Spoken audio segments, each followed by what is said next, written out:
Private পড়তে গিয়ে নিখোঁজ ছাত্রের দেহ উদ্ধারকে ঘিরে চাঞ্চল্য। বাড়ি থেকে 1 কিলোমিটার দূরে মাঠের মধ্যে নবম শ্রেণীর ছাত্রের মৃতদেহ উদ্ধার। খবর পেয়ে ঘটনাস্থলে পুলিশের উচ্চপদস্থ আধিকারিক সহ বিশাল পুলিশ বাহিনী। স্থানীয় সূত্রের খবর, বৃহস্পতিবার প্রাইভেট পড়তে যাওয়ার নাম করে বাড়ি থেকে বেরোয় নবম শ্রেণীর ছাত্র প্রীতম বিশ্বাস। প্রাইভেট পড়ে সে আর বাড়িতে ফেরেনি। দীর্ঘ খোঁজাখুঁজির পর স্থানীয় নাকাশিপাড়া থানার মৌখিকভাবে অভিযোগ জানায় পরিবার। আজ সকালে নাকাশিপাড়া থানার দোপপাড়া একটি স্কুলের মাঠের মধ্যে তার দেহ দেখতে পায় স্থানীয় লোকজনরা। খবর দেওয়া হলে ঘটনাস্থলে পৌঁছায় নিকাশিপাড়া থানার পুলিশ এসে ইতিমধ্যেই মৃতদেহ উদ্ধার করেছে। পরিবার সূত্রের খবর, মৃত ছাত্রের মোবাইল ফোনে গেম খেলার প্রচণ্ড নেশা ছিল। সম্ভবত মোবাইল সংক্রান্ত কোনো কারণেই এই খুন বলে মনে করছে পরিবার। মৃত ছাত্রের সাথে থাকা মোবাইল ফোনটিও কোনো হদিশ পাওয়া যায়নি এখনও, তবে পরিকল্পনামাফিক খুন বলে মনে করছে পরিবার। গোটা ঘটনা তদন্ত শুরু করেছে নিকাশিপাড়া থানার পুলিশ। ঘটনা তদন্তের স্বার্থে জিজ্ঞাসাবাদ করা হচ্ছে মৃত ছাত্রের বন্ধুদেরকে।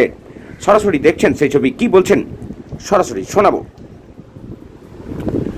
পরবর্তী খবরের জন্য অবশ্যই চোখ রাখুন ডেলি নিউজের পর্দায়। নদিয়া থেকে তানিয়া ঘোষের রিপোর্ট, ডেলি নিউজ।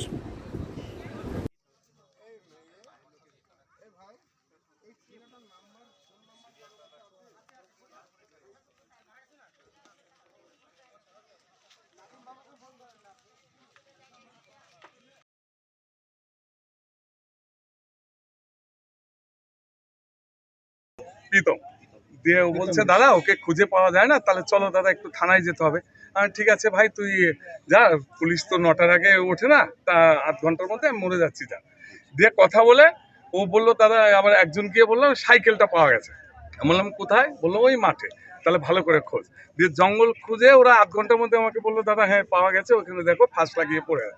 সঙ্গে সঙ্গে আসলাম, থানায় ফোন করলাম, করে এই তো যেটা তদন্ত হচ্ছে। হ্যাঁ, সঙ্গে আমি আসলাম, এসে সাইকেল দেখে আমি বললাম আশেপাশে খবর নাও। কথা বলে আইসি সাহেবকে ডাকা হলো। আগে ফার্স্ট আসলো, আমরা বললাম আইসিকে ডাকুন, তারপরে ইয়ে হবে। গ্রামের লোক ছিল, প্রধান ছিল, আমরা প্রত্যেকেই সেই সিদ্ধান্ত নিলাম। ওনাকে বলা হলো আমরা এটার আসামি চাই, আমাদের একটাই বক্তব্য, সেইভাবে আমরা বডিটাকে ওনাদের হাতে ইয়ে করা হলো, আমাদের এই দাবি রেখে। বাচ্চাটার বয়স কত?